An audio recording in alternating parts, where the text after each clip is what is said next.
Pourquoi faut-il parler ou reparler du PEA à l'heure actuelle? Voilà le sujet qui va nous animer à présent dans l'œil de l'expert. Et pour en parler, nous avons le plaisir de recevoir sur le plateau de Smart Patrimoine Alban de la Rétrie. Bonjour Alban de la Rétrie. Bonjour Nicolas. Bienvenue sur le plateau Smart Patrimoine. Vous êtes Merci. gérant privé à la financière d'Uzès. Et je vous pose la question directement. Pourquoi faut-il parler du PEA à l'heure actuelle, Alban de la Rétrie? Écoutez, c'est un très bon sujet, c'est une bonne question. En fait, pourquoi est-ce qu'on en reparle ou pourquoi est-ce qu'on en parle?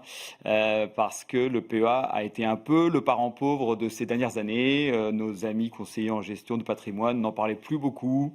Certains banquiers non plus. Et puis, c'est vrai qu'en France, l'investissement en action n'est pas forcément le plus prisé. Mais le PEA a quand même un grand intérêt parce qu'il permet d'investir du coup en actions, plan d'épargne en actions, Bien sûr. dans une enveloppe fiscale intéressante, sur plein de marchés différents. Et puis, depuis l'avènement des ETF, qui sont éligibles à ce PEA, on n'est plus limité en fait aux seules actions de l'Union européenne, D'accord. ce qui était le cas avant.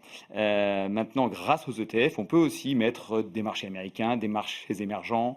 Parce qu'on peut mettre dans son PEA. des ETF dans un PEA Exactement. En fait, dans un PEA, on peut mettre, donc, comme son nom l'indique, des actions européenne. européennes, évidemment. De l'Union européenne, d'ailleurs, c'est important de le préciser. Exactement, de l'Union européenne. Pas de francs suisses, c'est pas de livres. D'accord. Voilà. Par contre, on peut mettre de la couronne suédoise, de la couronne norvégienne, de l'euro, bien évidemment. Voilà.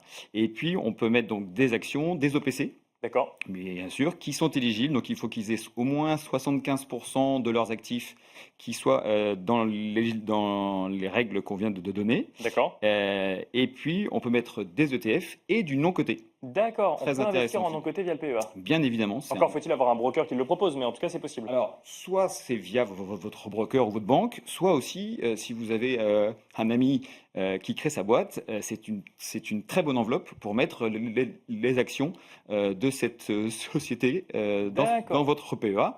Puisque, en admettant que votre ami est un grand succès et qu'il fasse fortune, votre PEA, les actions qui seront dans ce PEA seront défiscalisées à la sortie. C'est pas le seul moyen d'investir en actions en France. On peut investir via l'assurance vie, via le compte titre. C'est quoi les avantages du PEA? C'est quoi les arguments du PEA pour revenir sur le devant de la scène, Alban de la Rétrie? Alors, les avantages, il y en a plusieurs. D'abord, donc, c'est une enveloppe qui est défiscalisée. C'est une enveloppe très facile d'accès. On peut y investir avec 1 000 euros, même moins, chez certains courtiers. On peut le faire gérer, on peut le gérer en gestion libre. On peut le faire gérer par un mandat de gestion chez un professionnel, dans une banque privée comme la financière d'Uzès ou dans n'importe quelle banque ou via des courtiers en ligne. Donc c'est très facile d'accès, c'est pas très cher parce que les frais sont réglementés. D'accord. Les frais du PEA sont réglementés. Oui, les frais du PEA sont réglementés depuis quelques années. On peut donc y loger, je vous ai dit un petit peu ce qu'on voulait maintenant. Bien sûr. Et puis on a une enveloppe fiscale qui permet de ne pas payer d'impôts ni sur la plus-value ni sur les revenus tant qu'on reste à l'intérieur du PEA.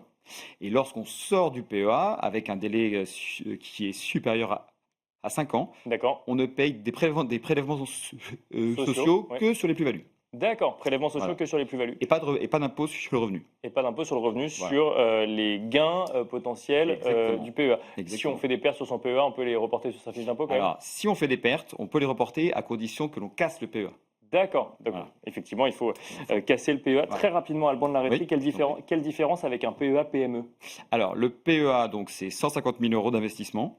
Et donc, on a accès à toutes les classes d'actifs, peu importe la taille de ces actions. D'accord. On peut mettre tous les titres que l'on souhaite, du L'Oréal comme toute petite boîte.